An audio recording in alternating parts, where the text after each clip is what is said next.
So guys, before we get started, don't forget we do have that amazing discount code thanks to Tier 0 Games going on right now. And all you have to do is put in ZWGames5 to get 5% discount on your total order at tier0games.com. The links will be in the description below. What's up YouTube, that here for ZW Games, bringing you my first place Thunder Dragon Danger deck profile. Now I took this to locals this weekend, and it did very, very well. The boards that this deck can produce is insane. Absolutely off the charts powerful.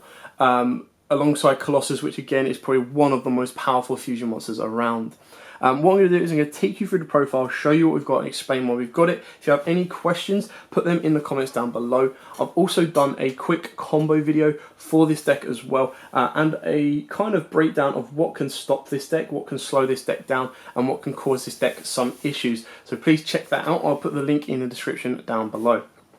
So without further ado, let's get started. And we're going to start off with, of course, triple OG Thunder Dragon. Now, this is very, very important in the deck, purely because straight off the bat, it allows you to activate a Thunder Dragon's effect.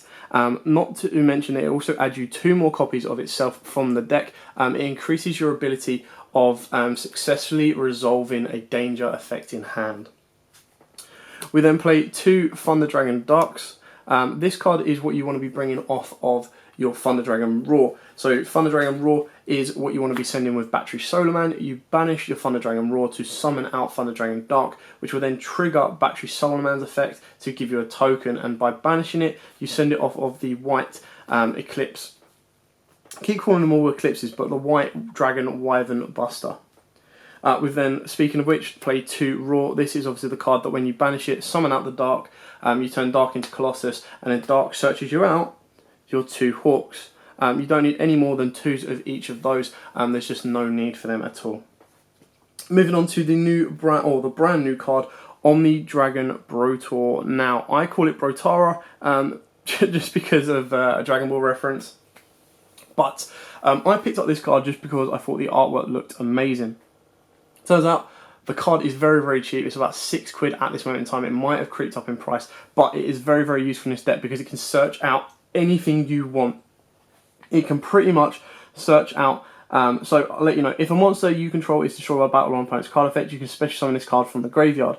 If this was there when the monster was destroyed, or hand even if not, but banish it when it leaves the field. If this card is special summoned, you target 1 face-up monster on the field, discard 1 card.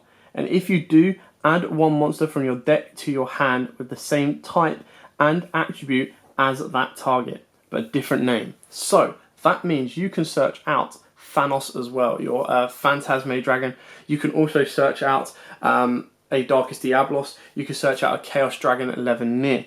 It is also used off of the Hieratic Spheres, because the Hieratic Spheres can bring this out during your turn. I do not play Sloth or Goliath in the main deck. You can easily put them in from the side deck, which is another option to bring off the Spheres. Then onto your most important normal summon of the deck, and that is of course triple Battery Man Solar. This card is very, very important. Like I said, it is part of the 2-card combo that gets you into a Saruja. With an additional summon, you can also get into a Saruja and Thunder Dragon Colossus as well. So this card, you normal summon it, send one of your Thunder Dragon monsters. Ideally, you're going to be sending Raw, and then when a Thunder Dragon monster is special summoned, it gives itself a token. Then for the Danger package, we've got triple Danger Tsukunoko, no surprise there. Triple Nessie, there we go. And of course triple Jackalope.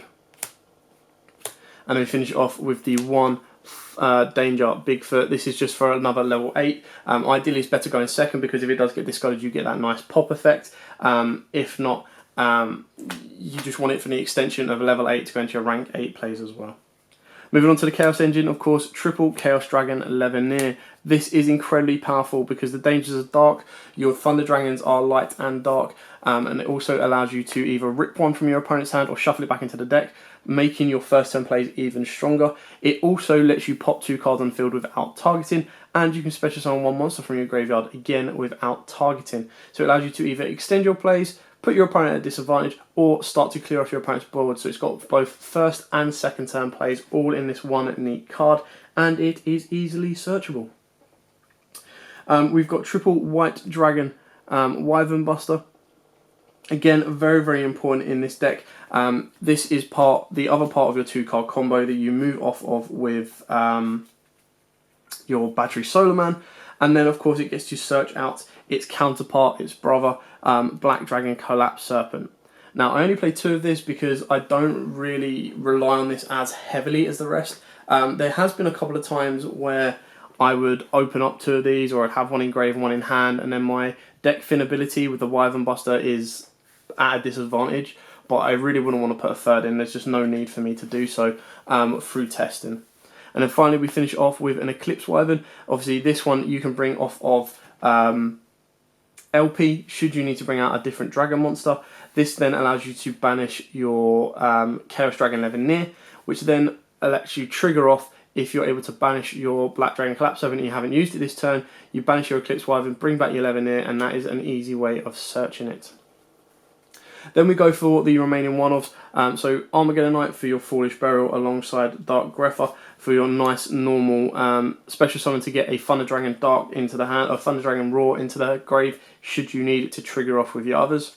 Phantom Sky Blaster, if you do not have a Battery Solar Man, getting into your Phantom Sky Blaster, producing those tokens can get you into a Saruja quite easily, which is why we play Link Spider in the extra deck. Then for your 2 big boss dragon monsters, your Darkest Diablos. If you want to leave your opponent with 3 cards in their opening hand, by all means do so, or 4 cards technically by the time they've drawn. That just makes their task a little bit harder, but this can also be used to special summon itself and go into your Hope Harbinger as well. Again, you'll see all that in the combo video. And then we've got the one of Phantasmate in the main deck because it can be searched. Now the issue with Phantasmate is if you do play up against a deck that does not link summon, it is a very, very dead card. However, because it is searchable and it is the way of putting it back into the deck with Saruja should you need to, 1 is more than enough to cause your opponent a lot of issues, especially going first. You go first, you know your opponent's playing a link monster, you bring down Brotor, target Abyss, search out your Phantasme. As long as you've got a space to play it, drop a Phantasme on your opponent. If you don't have space, then you choose to search out something else like a Darkest Diablos, or of course, that is where you don't bring out your Brotor, you could bring out your Goliath or Sloth as well. And then finish off for the spells, we've got the one Sekka's Light, both a blessing and a curse. So Sekka's Light is technically a Pot of Greed and a replacement, so it's a nice little... is it Magical Mallet? I think it's Magical Mallet that then shuffles back into the hand. So you banish this, target 1 card in your hand, put it back into the deck and draw a new card. Now the best thing about this is, like I said, it's a Pot of Greed. The bad side is you can't play any more spells and traps. So that's where it auto loses against certain decks like, or auto loses game 1 anyway, against decks like Mystic Mine. Now the only way you combat that is your side deck, that is where you're going to be putting in your Twin Twisters. I'm also looking at playing around with an Orcus engine. You're able to get 2 monsters on the board with different names very, very easily and consistently. So you could put a very, very small Orcus engine into the deck, but your first turn plays are pretty strong as it is. So the Orcus engine, if you go off, like if you compare the Orcus engine as a backup in comparison to what your end board will be when you go off, then of course going off with the Thunder Dragons is a lot more, so you don't really want to sacrifice that consistency for that, but it is a very, very nice option because it is so powerful and easy to do. Moving on to the extra deck, of course we've got triple of the big boy Thunder Dragon Colossus. There we go, absolute boss card, incredibly powerful, and then you do have the protection engraved as well, and stopping your opponent summoning it. Again, in the combo video, these guys, you can end up with 2 of these on the board after your first turn, alongside a Hope Harbinger Dragon Titanic Galaxy, and of course a Hot Red Dragon Archfiend Abyss. Now the Hope Harbinger can easily be a Zombie Stein as well if you want a nice 4500 beta on the board and a bit more protection, but ideally you want to be ending your board with a base minimum of one Colossus at least with Hope Harbinger and an Abyss, and the only thing that's going to stop you is a Ra Sphere mode. Now onto the Link monsters. Of course we've got the Guard Dragon engine of the one LP, the Agapane, and then of course we move into the Hieratic Spheres. This might as well be a Guard Dragon, the way they are used together so much and so often, why not? We've then got of course the second most important card in the extra deck, and that is Saruja.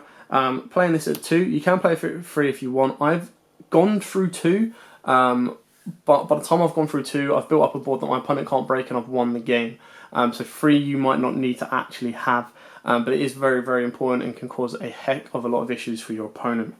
Then we're going into the other league monsters, which are not necessarily needed, but sometimes you go into them. So I've gone into Link Spider once or twice. This comes off of the Phantom Skyblaster tokens. The other one that I've gone into is Nightmare Phoenix, just to kind of free up some zones and open up another zone should I need to. And then the other ones for safety, you've got your one Nightmare Unicorn, and then you've got your Borolo Dragon, and you've got your Borosaur Dragon, which is part of the OTK package as well. So you go in second, you go for the Borosword instead of the Abyss, and that then gives you your OTK potential. Because, I mean, attacking with a 2900 Colossus because it's been summoned under Saruja, and then switching it to defense and attacking with a Borosword again is, you know, it's insane. You know, there's a reason why it's so high, but there's also a reason why it's being reprinted in BLLR 3. Unfortunately, it does come after the European season, so Borosword is definitely going to be putting in some work this season, or towards the tail end of the season as well. So that is it for the Thunder Dragon Danger deck profile. I hope this has given you a breakdown if you want to build it yourself, or has given you a quick insight as to what a Thunder Dragon Danger deck could possibly look like and what they can produce should you be facing it in this upcoming format. I say upcoming format, the tail end of this format this season, because let's be honest, after Nats and possibly Euros, there could very well be another big shake-up of Yu-Gi-Oh! But for now, thanks for watching. Don't forget to like, comment, subscribe, share, and as always, guys, happy dueling. What's up, YouTube? Dan here from YUGIOH. Thanks for watching that video. If you liked it, please hit that big thumbs up button in the bottom corner as well. And don't forget to hit the big red subscribe button so you don't miss out on anything. Make sure you click that notification bell as well so you know every time one of our new videos goes up. Throughout the whole year of 2019, we're going to have more deck profiles, duels, and of course pack openings for you guys to watch and enjoy the entire year round. So stay tuned for more, and as always, guys, happy dueling.